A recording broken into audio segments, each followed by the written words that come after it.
Assalomu alaykum va rahmatulloh. Yana bir gazak do'stlar aziz.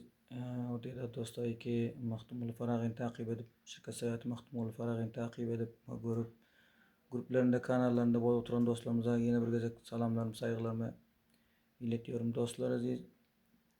Bir aytchag'im borki, bu shu o'tida do'stlar uchunki Turkiyadan Afg'onistonga geliyorlar. Shu do'stlarimiz ki qachiq Turkiyada yashan va fe'lan Afg'oniston bahar nima misalan ya to'y etecekler ya da 6 yıl 7 yıl Türkiye'de bolonu indi etmen gelmen istiyorlar da vatanına. Ve hayır yesinler inşallahsa bizler hizmette. Şu tezat dostlara bir malumat, bir nimam var, aytacağım var.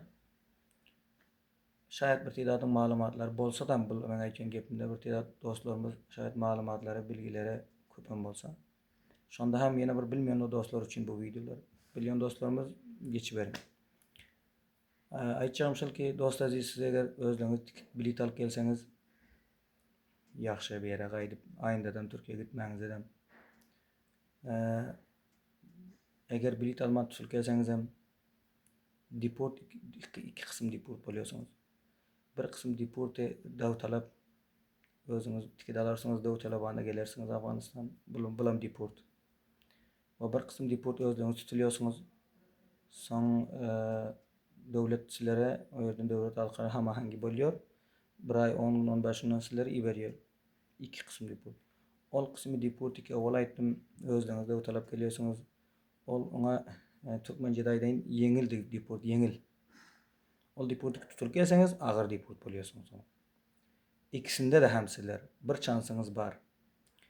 Köşerin meydan havaya gelen son şul cezanızı bir qaydın meydan havayda cezanız verin.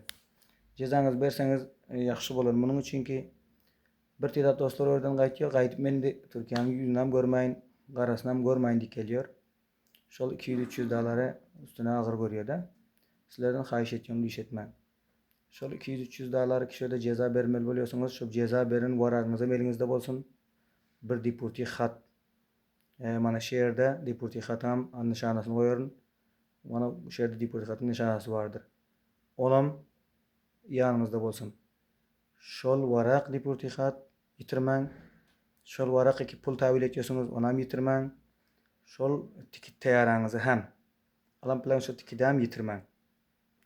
Şu 3 saat yanınızda bolsun. Her vaqt sizler dubara Türkiye işlemene gideceksiniz.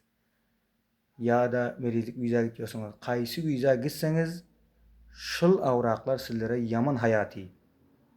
İnşallah şu avraklar yanınızda bolsa dubara haçan gitmek isteseniz biduni masrafı izafi Türkiye'ye gidebilirsiniz. Teşekkür ederim. Maxtumul Farag'ini takip edin.